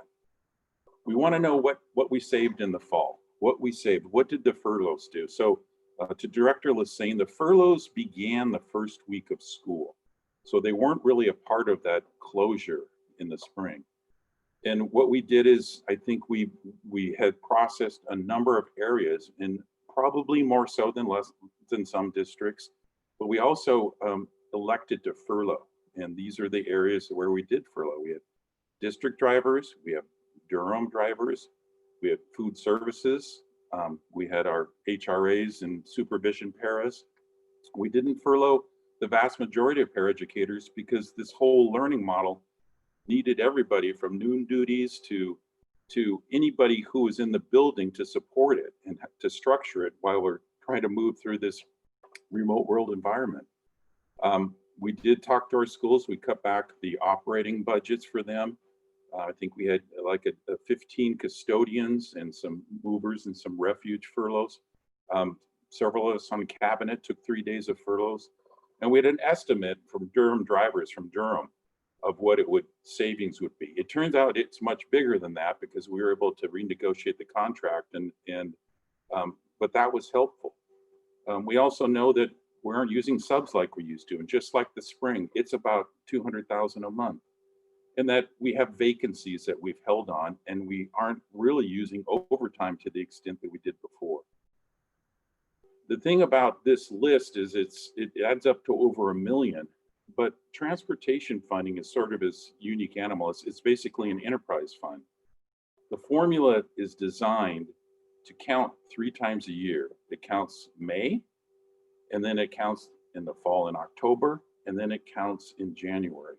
And the number of students drive your funding. Well, May they've agreed because in May they used last winter's count. But right now we're sitting there with 2 particular count weeks with no students or very little students, very few students. And that's what districts are facing. They're really looking at between a 50 and 60% funding shortfall. And the double whammy behind that is that's in this current fiscal year. That is what we need the legislature to fix because we still have our overhead and our operating costs. Every district in the state had drivers on furloughs. Every district has tried to, I won't say pull the trigger, but get things jump started. And everybody knows you can't go out and hire a fleet of drivers. So they're on standby, they're on standby, they're on standby, and they've walked through that with us. And by the way, in talking with the union and with the drivers, they're thankful for our district for furloughing. They're very complimentary of, being treated with respect, with the communications that we put out. So they're all happy with that. But the point here is when I look at this number, and it's more like 700,000, we could save about 3.2 million in transportation, and that protects us against the state funding shortfall in this year. That's what is sort of a cushion at this time. However, if they were to come back and fully fund us in transportation, say they gave us the full 10 million, they'll recover what isn't spent. We can't use it on something else. We can't use it to cover PPEs or something like that. So the story for our community is, yes, we've done a lot of work, of which the non-transportation savings, if we look at that 483,000, by the end of the first semester, we'll have saved about 2.4 million. Well, that 2.4 million is significantly important. And we hope with some of the measures we're taking now that that number will be a little bit bigger. We need to see our revenues for October and September and December and try to get a better number. But right now we would say that's about 2.4 million. Well, concurrently, we got a bill of 1.3 million. Well, there goes a big chunk of it. We got that bill in October because the unemployment pool were self-insured through a large cooperative pool, and their estimate is one assessment in the fall and one assessment in the spring. That totals 2.6 million right there. The savings that we saved is simply offset by the unemployment pool. So if we say, yes, when we get to the end, yes, we've saved $10 million, $10 million, but it isn't offsetting the impacts to the districts in terms of funding or the potential therefore. And at some point in time down the road, once we meet with our legislators, we'll get a better idea of if they're going to help us and sooner. And that will bring down this number of 11 to 13 million. It'll bring it down, but at this point in time, we don't have enough information to say anything different to our community. In fact, the legislature needs to know if you don't act, it gets worse. It gets worse here. And we're not asking them when we get there, we're not asking them to spend new money. We're telling them to take what they already plan to spend, take a little to help with the deficit, but districts need it now and they need it in the following year. So when we go down to this enrollment drop, 808 students, that's about 10, that's 8.2 million. Special ed, it could be another million. So one thing they could do as we get to the other slide is just really to hold us hard on enrollment. Don't assume that every district, we had a 4% enrollment drop. Okay, we'll take the hit for 1%. You save the 1%, we still have cost, we still have staff on board, we're still operating, and we're still poised to go forward. And so that's a really important element. I'm trying to use my finger on the screen and that's not working. But we also did measures. When we talk about those contracts we have to sign in May, look at this. 30 to 36 teachers is what that funding funds. And our staff, our teaching and learning team, our principals knew it. When they contacted families, they knew they were going to be low. And we're able to readjust and not fill 17 positions that became open over the summer. And we had some in contingency. So even then, we still have and needed 15 educators in our buildings to help us in remote learning. So we've whittled that down. That shortfall is another 5.3 million. That is a funding risk for us. So as we look forward, that 11.4% change, this graph does not represent a long-term fiscal 4-year projection. It represents assumptions that we've made based upon our budget expectations and what we know at this time. And the end result is we don't know enough to tell our community the cut is X, the cut is Y. But we're more optimistic, and I'll talk about that on the next slide. Really what we're talking about is if we can mitigate this particular curve. We're counting on some level of, in this projection, we're counting on some level of, it isn't intuitive or logical that the legislature ultimately won't recognize that our enrollment and transportation this year are a problem. But they also have to address next year. They also have to address what happens to the transportation funding for it. They also have to address in this session that 800 kids takes 2 million out of our levy, and that's the following year. So there's some double whammies here. So I guess what I would leave you with is that in the next 4 weeks or in early January, we can provide you with a much better fiscal outlook. So as we conclude, or as I conclude the presentation formula, and I know there won't be any questions, but I'm prepared. As we conclude that, just think about what we have done. We've saved over $10 million. We need that early action by the legislators. But if we were to look at what's happened in the last 2 weeks, just since these presentations weren't made today, just in the last 2 weeks, the $4.3 billion shortfall from the state went to $3.3 billion. We had an election outcome that we think it makes us more hopeful that heals and heroes are a reality. In fact, I sent out a text to somebody to find out what that outcome is. All of a sudden, not all of a sudden, we have the 737 MAX. Yeah, the 787 was a part of the revenue forecast, but getting that plane off the ground, we have 3 potential vaccines. We have a stock market that's responding well to a lot of different things. So we do have that hopefulness that this 10 to 13 million, I believe it will be less. And I don't want to give you a number that you sell out into the community, but we have the governor's budget ahead. And for the first time 2 years ago, we thought, oh, great, we got the House and the Senate. And then we had the Democrats join with the Republicans, and we didn't really have the Senate. It seems to be more balanced for having outcomes going forward. We'll have 3 months of fiscal. Our expenditure patterns right now do not represent normalcy. And we need to be able to look at that with the November to have 3 months of expenditures. Like I said, we have government continuity, and then February we have a revenue projection ahead. Just today when I was reading, and if you read This Week in Olympia, as I mentioned, we always forward it to you, I think Darlene does, you'll see a more written dialogue of this exact story that I just told you. And it's important for the community to know, and just always remember, the reason we are different is because we have those 2 structural deficits, and we're in a minority of districts that actually have that sort of impact. So I guess just in closing, even the forecast council, it looks like the state's going to have another 500 million in savings there, but we have to keep their eyes off the 1.1 billion that they're saving by enrollment being down across the state.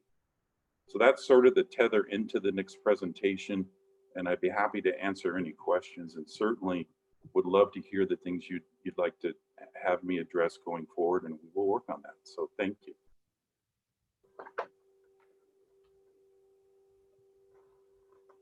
Directors, what are your questions? Can I just offer, oh, go ahead, Andrew. Sorry.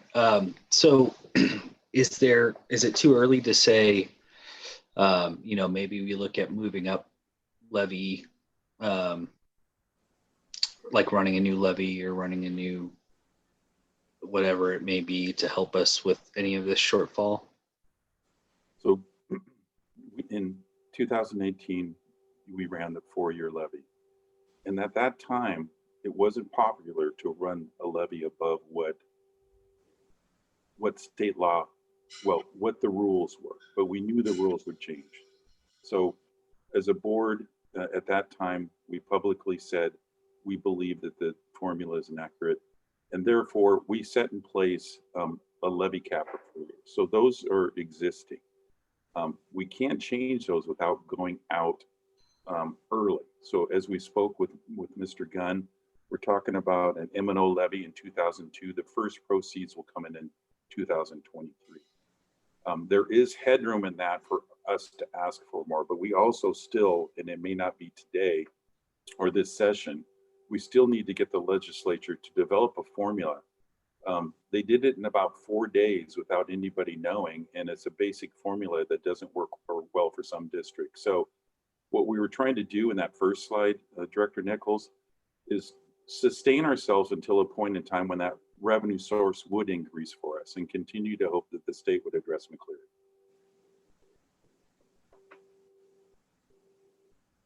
I shouldn't say McCleary, the underfunding of basic education. Well, and that's a message we've been saying, they cannot say that they fixed basic education because they're not paying for special ed. But then I've been on several calls with WASDA for ledge reps and the education policy reps and senators. And the few things that almost every district has been saying recently is please make sure that you fix everything early. Let us know early what your things are, and there's a couple of the senators and representatives that are not just policy education, but they're also policy funding. And they told us, yep, we hear you, which hearing and doing are 2 different things. The other thing that we all stressed is do not this year give us any new mandates, any new changes, any new requirements. Even if you fund them, especially if you don't fund them, no unfunded mandates, but please no new things this year, because we don't have the money, we can't do them. And that then the last thing, I had luckily during one of the breakouts, a one-on-one with the State Board of Education representative, and stressed the same thing with him, like, please, from your perspective, do not write rules that give us unfunded mandates that do anything. So pretty much that's the word from big and small districts, is you have to fix it early and don't do it. And they are hearing, they want to meet with us. We have about every other week meetings. They stay with us for about an hour and a half, which has just been lovely to hear different things. WASDA is coordinating it, which has been really helpful. And that it was just sort of good. We even had a special session at WASDA that just sort of continued that same message. So this is what I think with our next door, especially our legislative priorities, you know, what do we need quickly, and what do we need to make sure that doesn't happen to us adversely. So thank you for this presentation.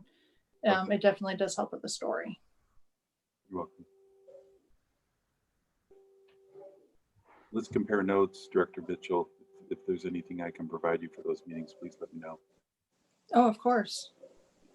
I think also, given that there's so much uncertainty ahead in the future, because it is such an unusual year, especially at the state level, that to come back sometime in January after we have a full quarter under our belt in a remote environment, and there potentially will have been some legislative action or inaction, which helps us frame sort of where we're headed.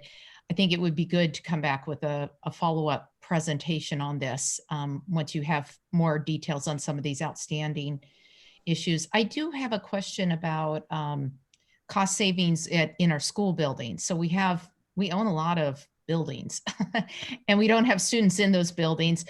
Are there some realized savings from students not being in our buildings? I know a lot of teachers have been going into their classrooms to use their supplies and their electronics and such in their classroom and teaching it from there. But what about things like custodial and you know, just the operation of a big school building times 27? Yeah, well, you know, I guess I would say, yet a part of the furlough was the custodians to a certain degree. We still have the food services crew in there, and we still have staff in there, and the level of attention it needs with our educators and with our staff in the building really demands their time. And so I know that Mike worked with his team to identify what's really something more relative to evening use. So we can look at more things. So we have custodians. We had, as I mentioned, the crossing guards. We have MSOC. Not to my knowledge, and let me follow up on that question, because basically the three areas are MSOC, the basic, and custodians, and some of the supervision and the health room assistants. So yeah, what about utilities or anything like that? Or are most of those at full power, as it were, because we have people in the buildings? I don't have an answer to that. I don't know if the shutdown temperatures changed, but certainly I can work with Mike to look at that number. And then that's what we'll be able to see a little bit more of in this fall quarter. Yeah. Yeah. We need some months under our belt in order to be able to better project that. Right. Mike, can you add anything to that with electricity? So we just give something. Thank you. Sure. Utilities, yeah. So I would say that the well, with our district staff still in the buildings and working from the buildings, we are required to continue to heat and put power into the buildings as normal. We don't have as many, of course, after hours activities as we did before. So I think that there are some savings that we're accruing, and we're just not spending that money. We're holding on to it. So we are seeing some like that. We're also looking at what we might accrue in the summer by having some additional building closure times. And long as we have you talking about that stuff, what about you had mentioned, or maybe this, I'm not sure who should answer this, but you had mentioned that we're not doing as many activities. How has that impacted our projected revenues for rental fees of our facilities? Oh, we're not generating revenues. We're almost generating nothing. We still have some long-standing contracts like with the Aqua Sox and Everett Community College for the stadium. But all of our other community use has been canceled. And so we're not generating any revenues there. Do we have a sense of what that was last, or, like in a good year, or did we budget for it, anticipating those revenues, and now we're not receiving them? Correct. I'd have to get back to you. Do you have that number off the top of your head? We've repositioned one of the staff members to support directly COVID rather than managing the use of facilities.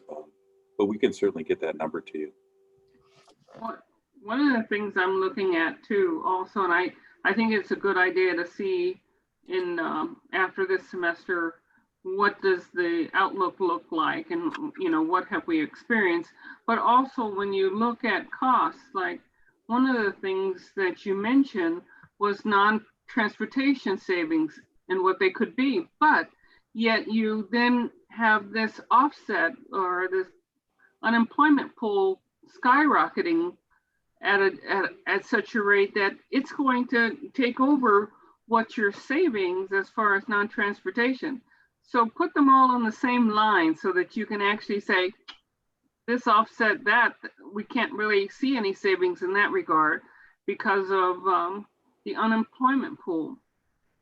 Yeah, I and think what we have to play in that. And I liked how you put that down there, but after this semester, when you identify savings, you have to note those, because those things, also touch on your bottom line.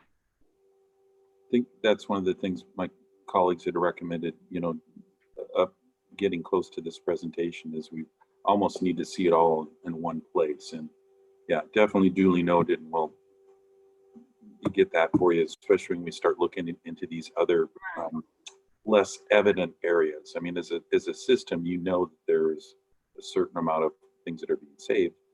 Conversely, we need to blend in when we look at operationally what it's taken and where we've spent more and to what extent that is. And that's something we'll be able to see after, we close the books in November, and we can work in December for that. To look and at then that. Also include if you've got CARES funds. We mentioned the spring and summer CARES dollars.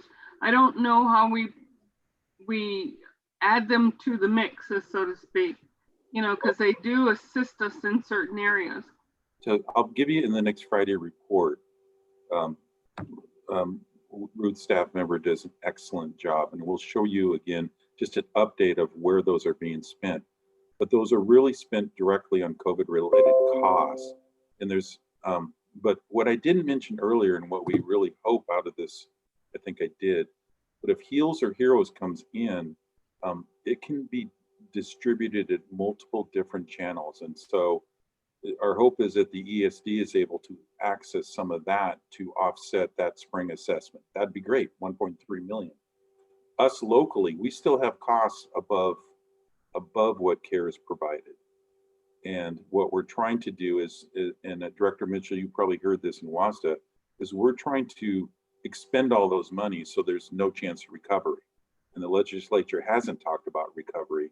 So, right now we're going to code unemployment costs to it, for example, because we want to get the resources here and not have it hanging out there. And we want the feds and the state to see that we need those resources and they're being put to good use.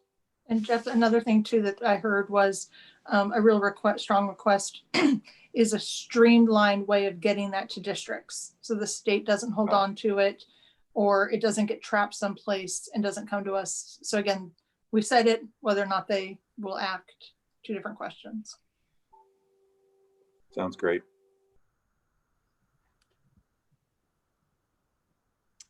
Okay, if there are no further questions or comments, we'll go ahead and say thank you to Jeff Moore for the information and the follow-up.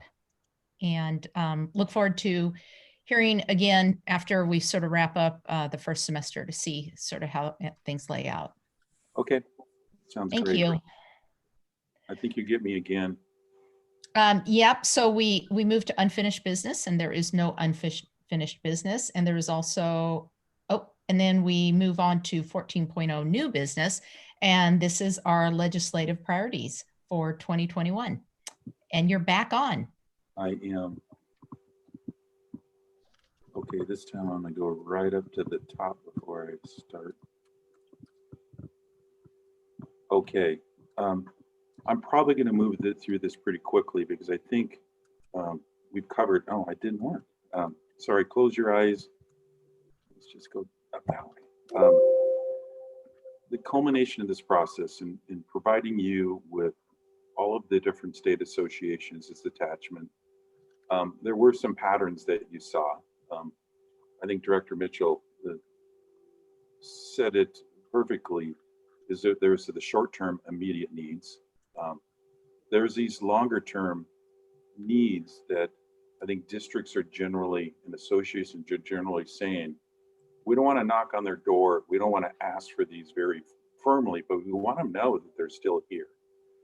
And then we have the capital side. So when you look at the commonalities and messages, some of them will have just a standard statement that doesn't have a lot of specificity, and others have a great amount of detail. So this is a blend of those different proposals, and it's structured in a way that's similar to the way we've presented in the past. Sort of three themes with sub-bullets. And so we're happy to mix that in a different way, but that's more or less the setup. See, I can't see, I have this in the wrong spot for me to read the screen. There we go. So again, without question, we need early action. And early action means by the beginning of February. And they have done so in the past. There was a year with the levy cliff where they didn't solve it, but they solved it for 1 year because the overall leverage still had to be there for the rest of the year. I think I've already supported this, but definitely we have experienced the personal grief of not having simple majority in our district. The set, again, we'll send you out TWIO. It'll tell you a lot. This is a long session, 105 days, starts on January 11th, ends on April 15th. And so in essence, it ends on the long session after any decision we would have to make regarding, and we never need to do, we haven't done this for 10 years, but if you had to do a reduction of force, it happens after our deadline to actually communicate it and go to our public. So it's always a problem when they hold that hostage. I mentioned earlier, there's a pretty substantial control of both chambers. Hopefully that can keep us from arguing until June 30th in the midst of a government shutdown. But there's still a problem that seems to be getting smaller. If anything, the legislature was conditioned for a $8.2 million impact, and then a $4.3 million impact, and now a $3.3 million impact. And maybe some of these indicators get us down to a $2.1 million impact. And some say they have the resources to do that. We just saw today that the $500 million, the caseload, the units that they're paying for are down during COVID. Whatever services that may be, they're down. But we're still hopeful. So I mentioned a lot of these different elements that are important to us. So in a nutshell, I think you've seen it. You've seen the layout of it. I don't want to go through them one by one unless you have a specific question, but breaking them into 3 different sections. This is the short-term thing. The short-term request is to fix the transportation ridership formula, not only for this year, but for the following year. Because when we go out and staff, when we go out and do our projections, we have to know what our resources will be for 21-22. And part of those resources include transportation ridership. And the current formula would say You either get this amount of funding or last year's actual expenditures. Well, we know last year's actual expenditures are going to be far short. So just know that that's a two-step process. And we also need to communicate in terms of that staffing level and really communicate that we are required by the state, by law, to commit to our educators in May. And COVID and enrollment shortfall really unfolded in September. So again, I pointed out that the levy has an impact in 2022. We need them to address. And then we just need them to help us to the extent they can for some of these remaining costs associated with COVID that aren't a part of our budget or our levy. We know that we've done well with our community. So as a board, for example, you have communicated on behalf of our neighbors, and we do not get local effort assistance anymore, for example, but Marysville does, and other of our neighbors around us who need that resource. So this also looks out for those who have, fortunately, we have good connectivity. I talked to Brian, and you know, we can always use more support, but this is advocacy for a state. So if we need to trim it down, those are some of the things to consider. This is just a visual, just to remind, whether it's this year, looking forward, with, if you look at this, looking last year, this is what I mentioned about the deadline and when the board would need to make a decision. Had we known and decided, okay, we need to really conserve, the enrollment drop didn't happen until September. But looking forward, the reason we want the legislature to provide us with the answers now is because we have to create a solid plan going forward. Unfortunately, we can take some risks with fund balance, but for districts around us that need to make cuts, you really need to decide whether you're going to do it by the 1st of April. They need to decide it by the 1st of April, and the only information available to them would be a potential conference, House and Senate budget. So those big items in the first category are what we're really hoping that they act on soon. And I think we've already talked about the funding shortfall. We've already talked about transportation impact. So that's sort of the first set. The second set here are sort of the standing priorities that we continue to want. The first one, potentially, when I saw an email that, you know, if we have students engaged, this particular one, I think we've heard woven through our conversations in the last several meetings. This is the one in terms of defining what vital programs and services they're needing. This is one where students could really show and articulate as probably the area that both it would be appealing to them politically to give us money for this, but certainly it's necessary. So of these elements that we could, you know, kind of consider to be the standard things we need going forward, that first one is probably most evident. I think you would agree as something to really push. And then this again is showing our shortfalls in terms of funding for counseling, health services. The yellow, of course, is what the state funds, and the blue is what we spend.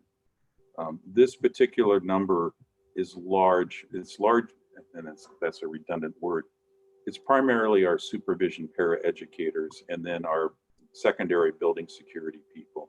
But just looking at these other two categories of what we're funded is clearly a shortfall. Special ed, it goes without saying.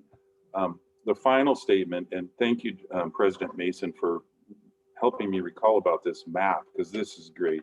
Basically, when you look at this, you can see that all but 11 states have simple majority. Granted, 9 of them have no elections, but in essence, we're a minority, and that is something we need to really push going forward. So I guess that's just a quick overview, and I would open it up to directors for questions or comments or suggestions. And you have the option of either approving it with tweaks tonight or providing us some feedback, and we take it and we adjust it and bring it back to you on December 8th. Thank you. If possible, can you pull the presentation down? And that gives opportunity to see everyone. There we go. Directors, thoughts, questions, feedback? One of the good things I like about the legislative priorities in the past, it's been very bulletized and very succinct and more summarized. Is there any way that we can make it more summarized so it's not as wordy? I understand we want to highlight the areas in each one of the different categories, short-term, long-term, and facility support. But can we just say, like for facilities report, we just want the 50%. We want to focus just on 50%. We, you know. I agree. I agree. And just make it so that they know exactly what we're saying. So, and then Pam, I was just going to mention, I was thinking the exact same thing, and Tracy and I were having a conversation about, you know, if a legislator came to me and said, okay, what are the like big three for your district? I look at this list and I'm like, well, there's 10, you know, and yeah, and I would struggle to just quickly say, these are our big three. And I would love to see a format that sort of calls that out. You know, updating the state's construction funding formula is important, but I think we also recognize that this is a year, given the shortfall at the state level, that there's not going to be a lot of additional funding flowing out to any programs, schools, social services, those kinds of things. They'll make a few small tweaks, but it's not going to be major. And so, you know, I like the long-term investments, but you know, there's 6 on this page out of the 10, 6 of them are asking for more funding. And I just don't think that's going to happen this year. So I would love to say, what can the legislators do for us this year that seems realistic? And then I'm okay including some of the other stuff as a reminder that we'd like to get to this point at some point in the future. But that was kind of my thinking on it. Well, and it is too that, oh, go ahead, Pam. Yeah, and one thing I heard in meeting with legislators, there is not going to be hardly any money this year. So it would be sort of like Caroline said, what are our big things that are no money? And potentially what are our things, if there is money, prioritizing where we need the money? Is it SEB? Is it special ed? Is it this? Is it that? Because, and I agree with, you know, we did talk about 3 rocks. We're liking that from Ian, but what are the 3 rocks that the 3 things we need? And we are hearing movement on 60%. So it's like, if we could, you know, work with that, but it is, and we know that there's so much need. The one thing to consider that doesn't cost money, and that is when it does cost money in terms of developing a study the transportation formula. So we could, in special ed, I agree. I just want you to think this is a biennial session of which they're looking at this year in terms of a supplemental budget that would make corrections for this year, but they're also looking at the next 2 years after that. So it's, if the economy changes, keeping that forefront, we could just put it right down into one paragraph, long-term investments, and just list a small paragraph and not have the expansive, if that sounds like a good way to go. When I look at it, my big rocks would be on short-term, fund COVID, long-term, fund special ed, and capital support, 50%. I mean, you know, you go in there with those 3 things. Now, then you can go deeper if they say, well, if we can't do this one, well, let's do these and go deeper if we have the funds. And again, if we hear that there is money, where's the number 1 place, the second place that we need the money? Yeah. Especially, again, Jeff, I appreciate this is the budget year, but they're looking at 800 million being lost just from restaurants. And so it's just sort of the, you know, and yeah, you know, we have to be realistic. I mean, you are, I'm not saying you're not. I did not mean that. I'm sorry, I have an unwanted visitor who needs a lot of attention. Okay, Director Burke or Director Nichols, do you have any feedback on sort of what's been talked about? So kind of looking at the one thing that's kind of sticking in my mind is going back to that graphic you had about kind of the decision timeline of where we need to be by certain times. Seems to me, and this may be just a sign of my naivety, is that asking the legislature or the governor through some sort of emergency declaration power of suspending some of those rules where we have to make a decision on layoffs or hiring plans and things like that. Moving those back, suspending some of those rules might be a great way for us to be supported, right? So that we can make more accurate projections, create better hiring plans, things like that. Is that completely off base?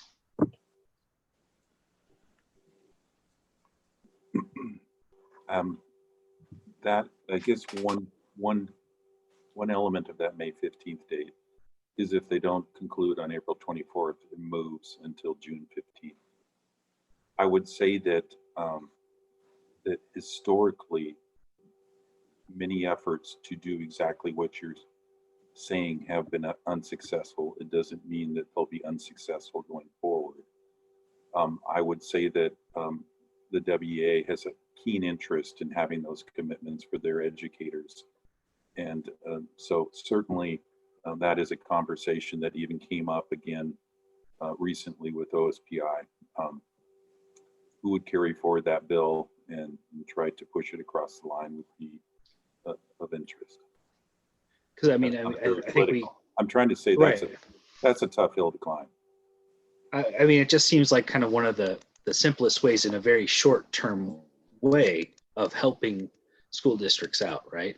And obviously, we want to have our teachers and our staff and everybody knowing that they have jobs and feeling as secure and supported as possible.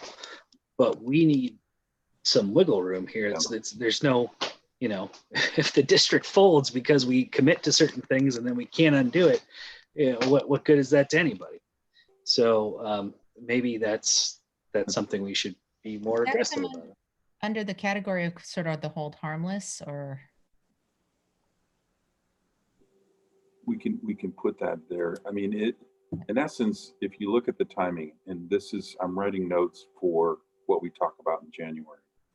I think we really need to talk about the sequencing, because the first sequencing will occur right in January when we decide how many people we're going to hire, when we look at how to staff our buildings at an enrollment number that we have yet to determine, and how we meet our funding and contractual obligations in doing so. So in general, we'll kind of know that part of the equation, and the likelihood of us needing to do a RIF is it's not going to happen, because we have the fund balance and we have the history of being able to adjust. The next piece that adds in is classified staff and support, and then there's those elements that you wait on, because as you go through time, you're going to get, even when we meet in December with legislatures, or when we begin to have early conversations, the tea leaves start to kind of unfold, and you begin to hear more about that.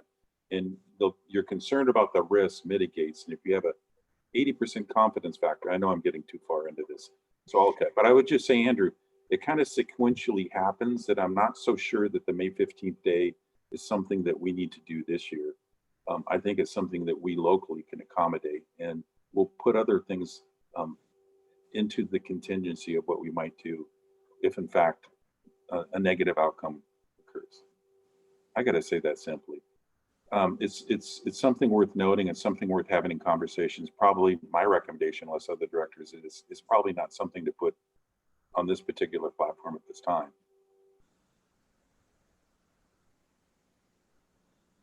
Understood. So it's kind of more like a COVID recovery plan type thing. Like, it's not going to be so much of an issue for us this year, maybe next year, but going forward, depending on how revenues shake out or expenditures shake out, it might be more of an issue. We look at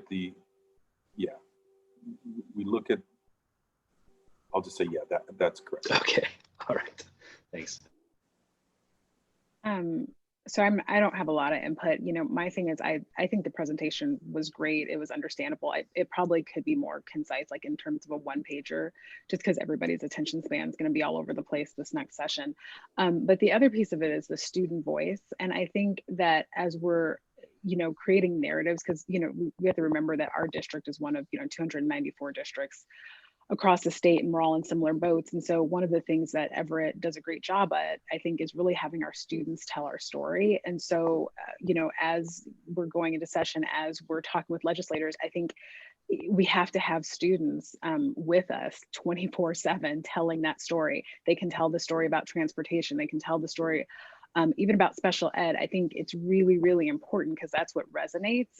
There, you know, I think a lot of the folks, the legislators you'll be talking to have a ton of one-sheeters that kind of say a lot of the same thing, because WASDA is really, really good at messaging. And I think the districts are really, really good at putting the messaging on their letterhead. But I think what we can do is really provide the student narrative and the voice and the reality for what it looks like in our district, and you know, with our legislators about how it's, what boots on the ground it looks like in our schools and in our buildings.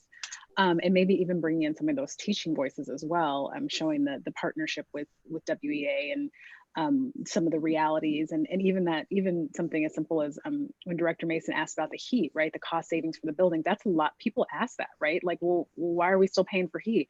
Well, you've got a teacher there going, because I'm teaching in that classroom and it's cold. That, I mean, that makes a huge difference. It's like, oh yeah, we still need to pay for heat. And if that teacher says that, you know, I'm in my room on my Zoom doing this, I need to be warm, it's a lot better than Jeff saying, you know, we need to keep the heat on, trust me. And so I'm just thinking out loud, but that could be some different ways to communicate. Well, and the other thing too, though, buildings are, and Mike can confirm this, living, breathing things that they need heat, they need water flowing, they need sewer clean out, they need all that stuff, or else they will crumble, just like a human. And Yeah, then- but having and One of then the things we've been very good at is during the legislative briefings, we've always taken the student body. And Yeah. so the ASBs at each one of our high schools would always attend with us and tell the student voice. In fact, And we at times would push them, no, you're telling the voice. We'll coach you, we'll help you get to that student voice, but we've been very good about bringing our students with us. And now and then we've had a couple of teachers go with us too to provide that voice. We haven't in the past had too many teachers, but you're right. Having the teacher's voice as they, you know, as we're speaking to our representative is very, very helpful. Yeah, and WASDA has, I think I mentioned this in another meeting, they did make a request for student videos about what's happening, so they can show them to legislators during this time, so that we can get the story from students. What's working well, what are the unmet needs, what, you know, it is, I mean, we are here to serve the students, so let's have the students talk to us. I mean, Tara, you mentioned a social emotional thing. Amina, you're talking about what the great things are you're doing even in these times. What are those different stories that we have? But getting those like little snippet videos we can share with legislators. Well, I would even for the say, student voice. even as we present the priorities, like we don't need to wait until session to bring them in. Even as we present the priorities, when you really have people's undivided attention, it might be nice to have those voices in the room at that point. Sometimes what we have in the past done is we've had our representatives in the school district, you know, in the CRC or in the high schools, meeting with students. And we haven't done that in a little while, but it may not be a bad, I know it's difficult now, we've got COVID, we understand that. But to maybe zoom in a meeting with them prior to or even after so that they can actually hear from the students as we zoom in might not be a bad idea. If that can be arranged. Jeff, I'm probably leaving that up with you. Yes. I'm noting the input of the students. You're thinking, you know, earlier than what we've typically done when we go down to Olympia. And Amina is a seasoned veteran of that experience. So she's good. And I know Tara will be duly noted. We're really good. Yeah. They were good. Yeah, they were always great. Having the kids there, it was always good. So I'm gonna maybe suggest looking at the time here and that we've had a chance to sort of talk about the priorities. It sounds like we're looking for a little bit of a reformat and a little bit more concise. What would you recommend, Mr. Moore, the best way to go about that? Do you want to go ahead and